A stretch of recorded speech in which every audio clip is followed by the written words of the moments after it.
Hi hello friends, എല്ലാ കൂട്ടുകാർക്കും മൗനരാഗത്തിന്റെ പുതിയൊരു റിവ്യൂയിലേക്ക് സ്വാഗതം. അങ്ങനെ നമ്മുടെ പ്രകാശനൊക്കെ ടോർച്ചും അടിച്ചിട്ട് അങ്ങനെ നടക്കുന്നുണ്ട്. പ്രകാശനും ബൈജുവും തന്റെ മൊബൈലിലെ ഫ്ലാഷ് ലൈറ്റ് അടിച്ച് അങ്ങനെ ആ വീട്ടിൽ നടക്കുകയാണ്. ഇരുട്ടത്ത് കറണ്ട് പോയിരിക്കുകയാണ്. ഇൻവെർട്ടർ ഉണ്ടായിട്ടും കറണ്ട് വന്നിട്ടില്ല. അതിനുശേഷമാണെങ്കിൽ കല്യാണിയും കാർത്തികയും റൂമിൽ നിന്ന് എന്തോ ബഹളം കേട്ട് അവരും പുറത്തിറങ്ങുന്നുണ്ട്. അപ്പൊ ആ സമയം പ്രകാശം പറയുകയാണ്, വേണ്ട മക്കളെ, നിങ്ങൾ അകത്ത് റൂമിൽ പോയി കിടന്നോ, ഞാൻ നോക്കിക്കോളാം, നിങ്ങൾ പുറത്തേക്ക് ഇറങ്ങണ്ട എന്ന് പറഞ്ഞിട്ട്. അപ്പൊ വേണ്ട അച്ഛൻ, ഞങ്ങളും കൂടി നോക്കാം എന്ന് പറയുന്നുണ്ട് കല്യാണി. അത് വേണ്ട, ഞാൻ പറയുന്നത് കേൾക്കും മക്കളെ, നാളെ മോളുടെ നിശ്ചയമാണ്, അതുകൊണ്ട് അത് മുടക്കാൻ ആരെങ്കിലും എന്തെങ്കിലും ചെയ്യും, അതുകൊണ്ട് നിങ്ങൾ അവിടെ പോയി ചെന്ന് കിടക്ക്, ഞാൻ അച്ഛൻ പറഞ്ഞത് അനുസരിക്കുക എന്നൊക്കെ ഇങ്ങനെ പറയുമ്പോൾ കല്യാണിയും കാർത്തികയും നേരെ റൂമിലേക്ക് ചെന്ന് അവിടെ കിടക്കുകയാണ്. വാതിലടച്ച് കിടക്കുന്നുണ്ട്. ആ സമയത്താണെങ്കിൽ എന്തൊക്കെയോ തട്ടലും ബഹളം കാര്യങ്ങളൊക്കെ ഇങ്ങനെ എന്തോ പാത്രം തട്ടുന്ന ഒച്ചയൊക്കെ കേട്ടിട്ട് ദീപയും അതുപോലെ തന്നെ ലക്ഷ്മി അമ്മയും എഴുന്നേൽക്കാണ്. അങ്ങനെ അവർ എഴുന്നേറ്റിട്ട് അവർ നേരെ വാതിൽ തുറന്ന്, അപ്പം എമർജൻസിയാണ് അവരുടെ കയ്യിലുള്ളത്, വാതിൽ തുറന്ന് അവർ പുറത്തേക്ക് വരികയാണ്. എന്തോ ഒച്ച കേട്ടല്ലോ, എന്താണാവോ എന്നൊക്കെ ഇങ്ങനെ പറഞ്ഞിട്ട്, അയ്യോ നമ്മുടെ മക്കള് എന്തെങ്കിലും അവർക്ക് എന്തെങ്കിലും അബദ്ധമായിട്ടുണ്ടോ എന്നൊക്കെ ഇങ്ങനെ പറഞ്ഞിട്ട് അവർ വേഗം പുറത്തേക്ക് ഇറങ്ങുകയാണ്. ആ സമയത്താണ് പ്രകാശൻ. അപ്പോൾ പ്രകാശനെ കാണുമ്പോൾ പ്രകാശേട്ടന് വല്ല ഒച്ച കേട്ടായിരുന്നു എന്ന് ചോദിക്കുമ്പോൾ, അതെ ഞാൻ കേട്ടത് കൊണ്ടാണല്ലോ ഇങ്ങനെ നടക്കുന്നത്, നിങ്ങളും പോയി അകത്ത് കിടന്നു, നിങ്ങൾ എന്തിനാ ഇവിടെ നടക്കുന്നത്, എന്തൊക്കെയോ ഒച്ചകൾ കേൾക്കുന്നുണ്ട്, ഇതിൻ്റെ അകത്ത് ആരോ കയറി കൂടിയിട്ടുള്ളത് പോലെ ഒരു തോന്നല് ഞാൻ കുറച്ചു നേരമായി ശ്രദ്ധിക്കുന്നു. അപ്പോൾ അവർക്ക് പേടിയാവാണ്. അപ്പൊ പ്രകാശൻ പറയുന്നുണ്ട്, പേടിക്കണ്ട, എനിക്ക് തോന്നിയതാവും എന്ന് പറഞ്ഞിട്ട് അങ്ങനെ അവർ ആശ്വസിപ്പിക്കുകയാണ്. എന്തായാലും ലക്ഷ്മി അമ്മയുടെ കയ്യിലിരിക്കുന്ന എമർജൻസി നമ്മുടെ പ്രകാശൻ പറയുന്നുണ്ട്, അതിങ്ങോട്ട് തായോ, ഇന്നാ ഈ മൊബൈലിന്റെ ഫ്ലാഷ് ലൈറ്റിൽ നിങ്ങൾ പോയി റൂമിൽ ചെന്ന് കിടന്നോ എന്ന് പറയുകയാണ്. പക്ഷെ അവർ ആ സമയം അതങ്ങോട്ട് പൂർണ്ണമായി അനുസരിക്കുന്നില്ല. നമുക്ക് നമ്മുടെ മക്കളുടെ റൂമിലേക്ക് പോകാം, അവരവിടെ എന്തെടുക്കണമെന്ന് നോക്കാം എന്ന് പറഞ്ഞിട്ട് റൂമിലേക്ക് പോകാൻ വേണ്ടി അങ്ങനെ നിൽക്കുന്ന സമയത്തായിരിക്കും അവിടെ ഗംഗപ്രസാദ്. അപ്പൊ അവരിങ്ങനെ പറയുന്നുണ്ട്, അവൻ മതിൽ ചാടി വന്നിട്ടുണ്ടായിരിക്കുമോ, എന്താണാവോ ഇവിടെ ഒരു ബഹളം കേൾക്കുന്നത് എന്നിങ്ങനെ പറയുമ്പോൾ ഗംഗപ്രസാദ് എല്ലാം കേൾക്കുന്നുണ്ട് ഇരുട്ടത്ത് നിന്നിട്ട്. അപ്പോൾ അവനിങ്ങനെ മനസ്സിൽ കരുതുന്നുണ്ട്, നിങ്ങളുടെ കാലൻ ഞാൻ തന്നെയാണ്, എന്തായാലും നിങ്ങളുടെ മകളെ കാർത്തികയെ എനിക്കൊന്നും ചെയ്യാൻ പറ്റില്ല, അവൾ റൂമിൽ വാതിലടച്ച് കുറ്റിയിട്ടിരിക്കുകയാണ്, അപ്പോൾ എന്തായാലും അതിന് പകരം നിങ്ങൾ തന്നെ പോകട്ടെ എന്നും പറഞ്ഞ് കത്തി അങ്ങനെ നിവർത്തിയിട്ട് കത്തിയുമായിട്ട് ലക്ഷ്മി അമ്മയുടെ നേരെ പാഞ്ഞടുക്കുന്നതാണ് പിന്നെ നമ്മുടെ ദീപ കാണുന്നത്. ലക്ഷ്മി ചേച്ചി എന്ന് പറഞ്ഞിട്ട് ലക്ഷ്മിയെ അവിടെ നിന്ന് മാറ്റി പെട്ടെന്ന് ദീപ അവൻ്റെ കത്തിയുടെ മുന്നിൽ വന്ന് നിൽക്കുകയാണ്. അങ്ങനെ ദീപയ്ക്കാണ് കുത്തു കിട്ടുന്നത്. അതോടുകൂടി അവൾ അങ്ങനെ വാ വിട്ട് കരയുന്നുണ്ട്. അവൻ വേഗം കത്തി ഊരി എടുക്കുന്നുണ്ട്.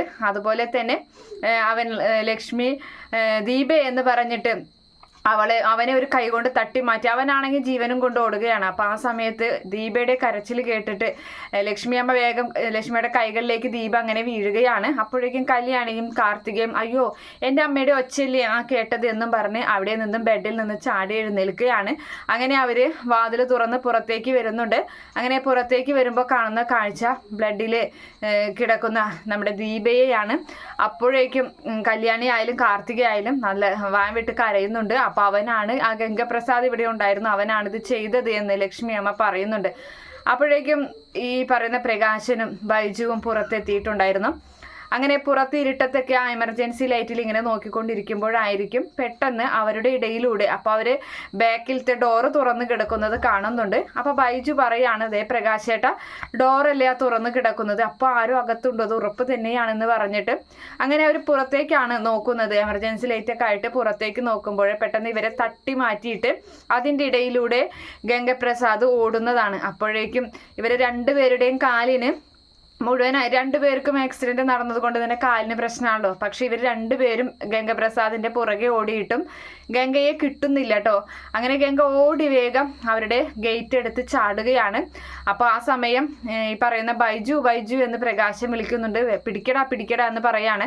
അപ്പോൾ ബൈജുവും എടുത്ത് ചാടാൻ നിൽക്കുമ്പോഴായിരിക്കും കല്യാണിയുടെ നിലവിളിയും കാർത്തികയുടെ നിലവിളിയും അച്ഛാ ഓടി വായോ എന്ന് പറയുന്നതൊക്കെ കേൾക്കുന്നത്. അപ്പോൾ ബൈജുവിനോട് പ്രകാശം പറയുന്നുണ്ട്, ബൈജു നീ ഇറങ്ങി എന്ന് പറഞ്ഞിട്ട് അങ്ങനെ അവരുടെ അരികിലേക്കാണ് ഗംഗപ്രസാദ് ആ സമയം രക്ഷപ്പെടുകയും ചെയ്യുന്നുണ്ട്. അങ്ങനെ അവരുടെ അരികിലേക്ക് വരികയാണ് നമ്മുടെ പ്രകാശനും അതുപോലെ തന്നെ ബൈജുവും കൂടിയിട്ട്. അപ്പോൾ കാണുന്ന കാഴ്ച ഇതുപോലെ കുത്തേറ്റിട്ട് ഒരു ബോധമില്ലാതെ കിടക്കുന്ന ദീപയെയാണ്.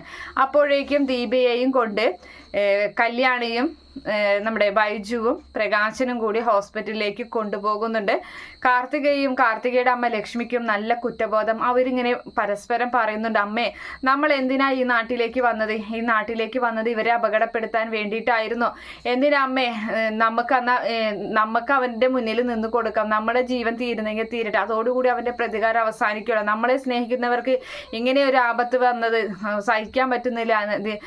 ദീപ അമ്മയ്ക്ക് എന്തെങ്കിലും പറ്റുമോ എന്നൊക്കെ ഇങ്ങനെ ചോദിക്കുന്നുണ്ട് ലക്ഷ്മി. അപ്പം അറിയില്ല മോളെ എന്നൊക്കെ പറഞ്ഞ് ലക്ഷ്മി അങ്ങനെ നിൽക്കുകയാണ്. എന്തായാലും ഇതേ സമയത്ത് തൻ്റെ വീട്ടിൽ അവിടെ കിരൺ നല്ല കൂർക്കം വലിച്ച് നല്ല ഉറക്കമാണ്. ഇവർക്ക് ഇങ്ങനെയൊക്കെ ഒരു ഭീഷണിയുണ്ട്, ഇങ്ങനെയുള്ള കാര്യങ്ങളൊക്കെ ഉണ്ട് അറിഞ്ഞിട്ട് പോലും ഈ പറയുന്ന കിരൺ അവരെ ഒന്നും ശ്രദ്ധിക്കാതെ, അവരുടെ ആൾക്കാരോ ഒന്നും അവരെ ശ്രദ്ധിക്കാതെ നല്ല കൂർക്കം വലിച്ചുറങ്ങണം. ആ സമയത്താണ് കാർത്തികയുടെ വിളി. നട്ടപ്പാതിരയ്ക്ക് കാർത്തികയുടെ വിളി കണ്ട് കിരൺ ഫോൺ എടുത്തിട്ട് എന്താ കാർത്തിക എന്ന് ചോദിക്കുകയാണ്. അപ്പോൾ ആ സമയം പറയുന്നുണ്ട്, അമ്മയ്ക്ക് കുത്തേറ്റു, ഇവിടെ വീടിൻ്റെ അകത്ത് ഗംഗപ്രസാദ് ഉണ്ടായിരുന്നു, ഇപ്പോൾ അവർ ഹോസ്പിറ്റലിലേക്ക് കൊണ്ടുപോയിരിക്കുകയാണ് കിരണ എന്ന് പറയുന്നുണ്ട്. പെട്ടെന്ന് തന്നെ ഫോൺ കട്ട് ചെയ്തിട്ട് തലയ്ക്ക് കയ്യും കൊടുത്ത് വേഗം തൻ്റെ ഡ്രസ്സ് മാറി ഒരു ബനിയനൊക്കെ മാറി വേഗം തന്നെ ഹോസ്പിറ്റലിലേക്ക് അവനും ഓടി ചെല്ലുകയാണ്. അതേ സമയത്താണെങ്കിൽ കല്യാണി അവിടെ ഐസിയുലേക്ക് കയറ്റി അമ്മയുടെ കാര്യങ്ങൾ ഇങ്ങനെ പ്രകാശിനോട് പറയുന്നുണ്ട്. അച്ഛാ, അമ്മയുടെ പൾസ് പിടിച്ചു നോക്കിയപ്പോൾ പൾസ് ഒന്നും കിട്ടാത്ത പോലെ എനിക്ക് തോന്നി, അമ്മയ്ക്ക് എന്തെങ്കിലും പറ്റുമോ എന്നൊക്കെ ചോദിക്കുമ്പോൾ ഇല്ല മോളെ, ഒന്നും പറ്റില്ല, എനിക്ക് കുത്തേറ്റിട്ട് എനിക്കൊരു കുഴപ്പവുമില്ലാതെ ഞാൻ തിരികെ എത്തിയില്ലേ, അതുപോലെ തന്നെയാണ് അമ്മയ്ക്കും സംഭവിക്കുക, നീ നോക്കിക്കോ, ഡോക്ടർ വരുമ്പോൾ അമ്മയ്ക്ക് ഒന്നും പറ്റില്ല എന്ന് ഡോക്ടർ പറയും.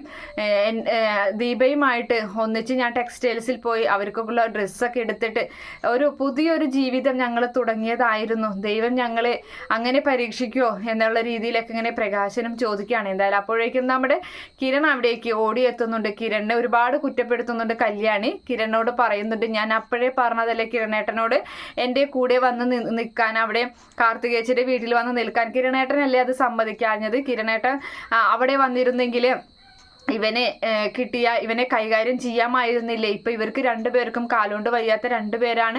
അവർ ഓടിയിട്ട് അവനെ കിട്ടിയില്ല. എന്തെല്ലാം ഭീഷണിയും കാര്യങ്ങളൊക്കെ ഉണ്ടായിരുന്നു. ലക്ഷ്മിയമ്മ പറഞ്ഞതല്ലേ അവനെ തീർക്കണമെന്ന്. ഇപ്പൊ എൻ്റെ അമ്മയല്ലേ ജീവന് വേണ്ടി അവിടെ പിടയുന്നത്. എൻ്റെ അമ്മയ്ക്ക് എന്തെങ്കിലും പറ്റുമോ കിരണേട്ട എന്നൊക്കെ ചോദിച്ചിട്ട് നമ്മുടെ കല്യാണി പൊട്ടിക്കരയുകയാണ്. അങ്ങനെ കല്യാണിയെ ആശ്വസിപ്പിക്കാൻ പറ്റാതെ കുറ്റബോധത്താൽ ഈ പറയുന്ന കിരൺ അങ്ങനെ നിൽക്കുന്നുണ്ട്. അതിനുശേഷമാണെങ്കിൽ ഈ പറഞ്ഞ ചന്ദ്രസേനനെയും രൂപയെയും ഈ ഒരു കാര്യം അറിയിക്കുകയാണ്. അവർക്കും അത് കേൾക്കുമ്പോൾ ആകെ ടെൻഷനാവാണ്. പെട്ടെന്ന് പോലീസിൽ വിവരം അറിയിക്കുന്നുണ്ട്. എന്തായാലും ഇവരെ ആരൊക്കെ അറിയിച്ച് എന്തൊക്കെ അറിയിച്ചിട്ടും ഒരു കാര്യവുമില്ല. ഗംഗപ്രസാദ് കുത്തിയിട്ട് വേഗം ആ നിർത്തിയിട്ടിരുന്ന ആംബുലൻസിൽ ഓടി കയറുന്നുണ്ട്. എന്നിട്ട് ആംബുലൻസും എടുത്തിട്ട് സ്റ്റെഫിയെയും കൊണ്ട് അവരുടെ ഒളിത്താവളത്തിലേക്ക് തിരികെ എത്തുകയാണ്. സ്റ്റെഫി കളിയാക്കുന്നുണ്ട് ഗംഗയെ, നീ എന്തൊക്കെയെ അന്ന് പ്രകാശന്റെ കുത്തു കിട്ടിയപ്പോൾ നീ എന്നെ കളിയാക്കിയതല്ലേ, ആള് മാറി കുത്തിയെന്ന് പറഞ്ഞിട്ട് ഇപ്പം എന്തായി എന്ന് ചോദിക്കുന്നുണ്ട്. അപ്പോൾ ഗംഗ പറയുന്നുണ്ട്, അത് സാരില്ല, അവരുടെയൊക്കെ ഏറ്റവും വലിയൊരു സ്നേഹിക്കുന്ന ഒരാൾ തന്നെയാണ്. അപ്പോൾ ഇത് ഒരു പക്ഷേ അവരുടെ ജീവിതത്തിൽ ആടി ഉലയാനുള്ള സാധ്യതയൊക്കെ ഉണ്ട്, അങ്ങനെയായാലും കുഴപ്പമില്ല എന്നൊക്കെ ഇങ്ങനെ ഗംഗ പറയുന്നുണ്ട്. ഇനിയിപ്പോൾ എന്താണ് അടുത്തത് എന്നൊക്കെ ഇങ്ങനെ ചോദിക്കുകയാണ്. പോലീസിൻ്റെ കയ്യിൽ കിട്ടാതെ സൂക്ഷിക്കണം എന്നുള്ള കാര്യങ്ങളൊക്കെ അവരിങ്ങനെ പരസ്പരം സംസാരിക്കുകയൊക്കെ ചെയ്യുന്നുണ്ട്. എന്തായാലും അവർക്ക് ചെയ്യേണ്ട കാര്യം അവർ ചെയ്തിട്ടുണ്ട്. ഗംഗ പറയുന്നത് എന്തായാലും ഇനി ആ സ്ത്രീയെ ഇനി തിരികെ കിട്ടിയില്ല, ഇതോടുകൂടി അവർ ഈ ലോകത്തുനിന്ന് പോകും.